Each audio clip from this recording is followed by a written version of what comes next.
कैसे हुआ नारियल का जन्म?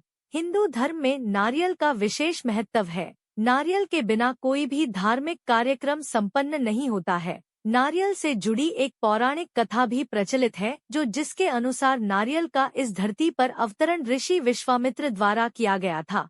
आज हम आपको नारियल के जन्म से जुड़ी यही कहानी बता रहे हैं। यह कहानी प्राचीन काल के एक राजा सत्यव्रत से जुड़ी है। सत्यव्रत एक प्रतापी राजा थे, जिनका ईश्वर में संपूर्ण विश्वास था। उनके पास सब कुछ था, लेकिन उनके मन की एक इच्छा थी जिसे वे किसी भी रूप में पूरा करना चाहते थे।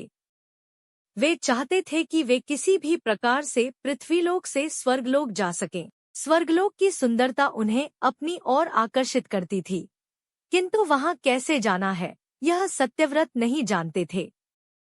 एक बार ऋषि विश्वामित्र तपस्या करने के लिए अपने घर से काफी दूर निकल गए थे और लंबे समय से वापस नहीं आए थे। उनकी अनुपस्थिति में क्षेत्र में सूखा पड़ा गया और उनका परिवार भूखा प्यासा भटक रहा था। तब राजा सत्यव्रत ने उनके परिवार की सहायता की और उनकी देखरेख की जिम्मेदारी ली। जब ऋषि विश्वामित्र वापस लौटे तो उन्हें परिवार वालों ने राजा की अच्छाई बताई। वे राजा से मिलने उनके दरबार पहुंचे और उनका धन्यवाद किया।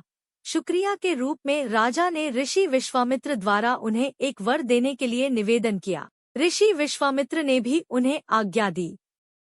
तब राजा बोले कि वो स्वर्गलोक जाना चाहते हैं, तो क्या ऋषि विश्वामित्र अपनी शक्तियों का सहारा लेकर उनके लिए स्वर्ग जाने का मार्ग बना सकते हैं? अपने परिवार की सहायता का उपकार मानते हुए ऋषि विश्वामित्र ने जल्द ही एक ऐसा मार्ग तैयार किया जो सीधा स्वर्गलोक को जाता था। राजा सत्यव्रत खुश हो गए और उस मार्ग पर चलते हुए जैसे ही स्वर्गलोक के पास पहुंचे ही थे कि स्वर्गलोक के देवता इंद्र ने उन्हें नीचे की ओर धकेल दिया। धरती पर गिरते ही राजा ऋषि विश्वामित्र के पास पहुंचे और रोते हुए सारी घटना का वर्णन करने लगे। देवताओं के इस प्रकार के व्यवहार से ऋषि विश्वामित्र भी क्रोधित हो गए, परंतु अंत में स्वर्गलोक के देवताओं से वार्तालाप करके आपसी सहमति से एक हल निकाला गया। इसके मुताबिक राजा सत्यव्रत के लिए अलग से एक स्वर्गलोक का निर्माण करने का आदेश दिया गया। ये नया स्वर्गलोक पृथ्वी एवं असली स्वर्गलोक के मध्य में स्थित होगा, ताकि ना ही राजा को कोई परेशानी हो और ना ही देवी देवताओं को किसी कठिनाई का सामना करना पड़े।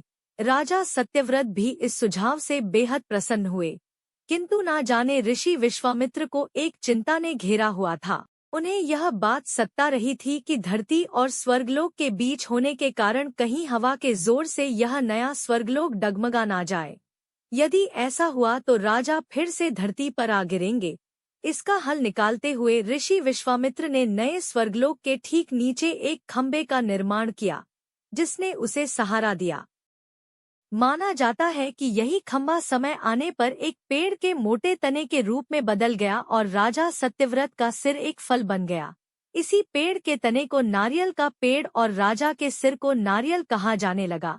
इसीलिए आज के समय में भी नारियल का पेड़ काफी ऊंचाई पर लगता है। इस कथा के अनुसार सत्यव्रत को समय आने पर एक ऐसे व्यक्ति की उपाधि दी गई जो ना ही इधर का है और ना ही उधर का, यानी कि एक ऐसा इंसान जो दो धुरों के बीच में लटका हुआ है।